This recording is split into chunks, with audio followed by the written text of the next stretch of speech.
tous, me revoilà pour une nouvelle vidéo, une vidéo un peu spéciale. Je suis très heureuse de vous présenter mon nouveau partenaire, donc c'est la marque Arcos, une marque qui m'a envoyé un colis et que j'ai reçu ce matin. Donc pour cette vidéo un peu spéciale, je vais d'abord commencer par vous présenter ce qu'il y a à l'intérieur de ce carton et ensuite on va passer à la présentation d'une recette.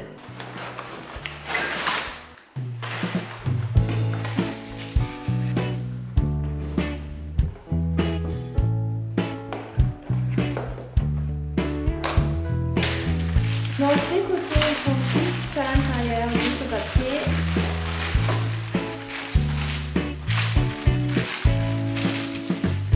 Je vais faire attention.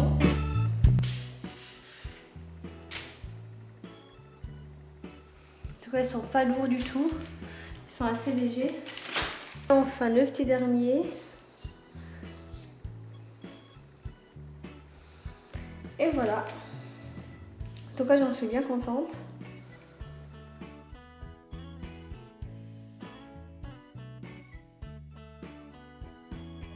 Pour ce colis, donc je trouve vraiment la forme assez sympa. J'adore la matière et surtout la qualité de ces coteaux.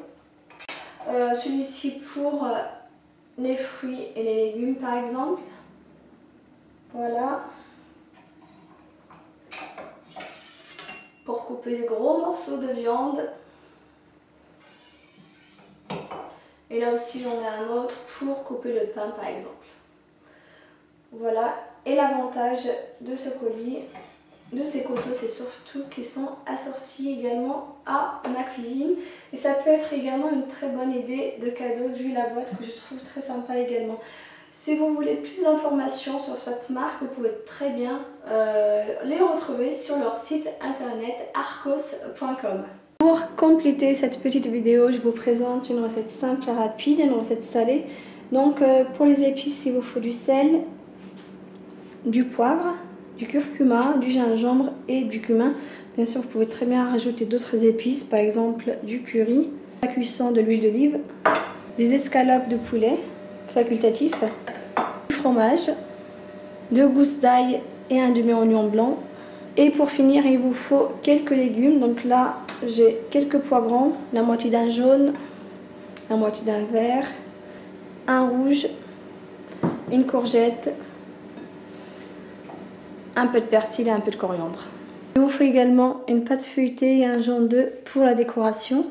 Et maintenant on va passer à la préparation qui est vraiment très facile et assez rapide. Il faut commencer par couper tous les légumes en petits dés. Donc je vais commencer par les poivrons.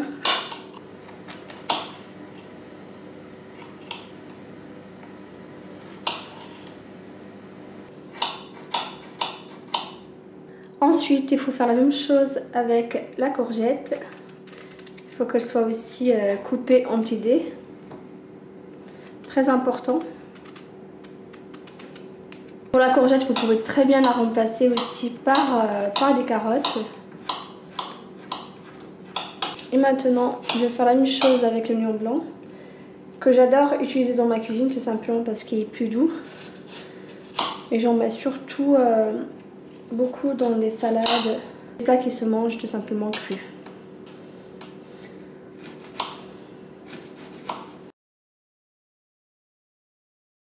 Pour les gousses d'ail, c'est pareil, il faut les couper en petits morceaux. D'ailleurs, je vous conseille d'utiliser beaucoup là dans vos plats, tout simplement parce que c'est vraiment très intéressant pour la santé. Et ça apporte un meilleur goût à vos plats. Ensuite, je vais découper les escalopes. Pour les escalopes, vous pouvez très bien les remplacer par de la viande hachée. Escalopes de dinde, etc. Et surtout, il faut couper la viande en petits morceaux. Très important. Et en plus de ça, ça facilite la cuisson.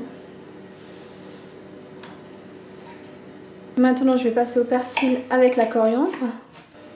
Le persil et la coriandre, c'est quelque chose que j'utilise la plupart du temps dans tous mes plats.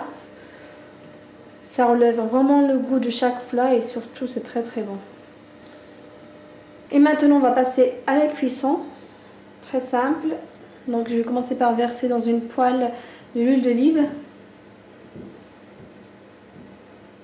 Je vous conseille d'ailleurs d'utiliser à chaque fois que l'huile d'olive dans vos préparations par rapport à l'huile de tournesol.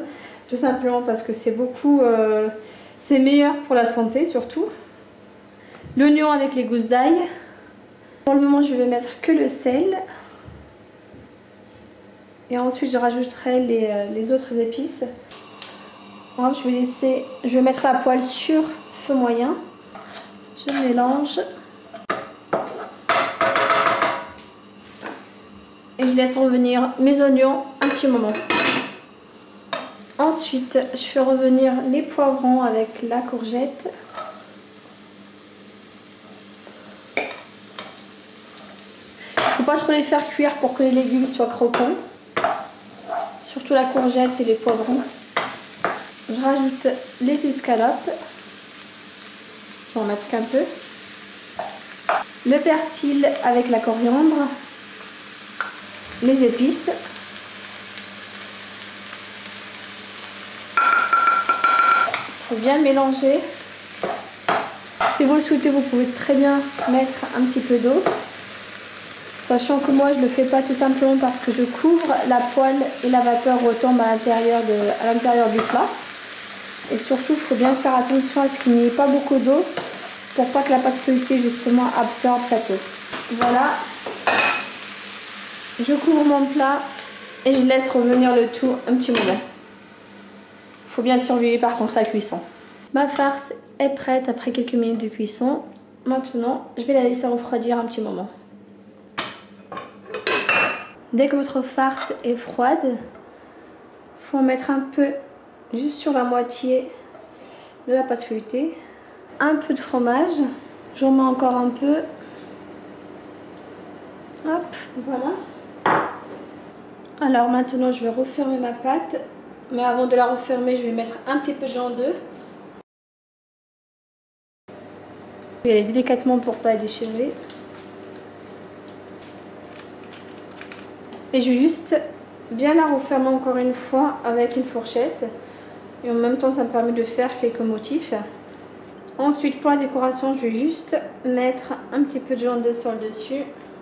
Et pour finir je vais faire quelques motifs sur le dessus comme ça. Il faut faire attention de ne pas couper la pâte feuilletée. Et maintenant il ne vous reste plus qu'à l'enfourner à 200 degrés pendant environ 15 à 20 minutes. Bien sûr c'est selon votre four. Il faut attendre à ce que la pâte feuilletée soit bien gonflée et surtout bien dorée sur le dessus. Le chausson est prêt. Donc au niveau de la préparation j'ai fait quelque chose d'assez simple. Vous pouvez très bien le présenter d'ailleurs pour une entrée. J'ai mis des feuilles de salade, quelques tomates cerises et un peu de coriandre sur le dessus. En tout cas, j'espère que cette petite recette vous a plu. Et je vous invite vraiment à la refaire chez vous. Elle est très très simple comme vous avez pu le voir avec moi. Je vais juste vous montrer l'intérieur. Bon là c'est encore un peu chaud pour le moment.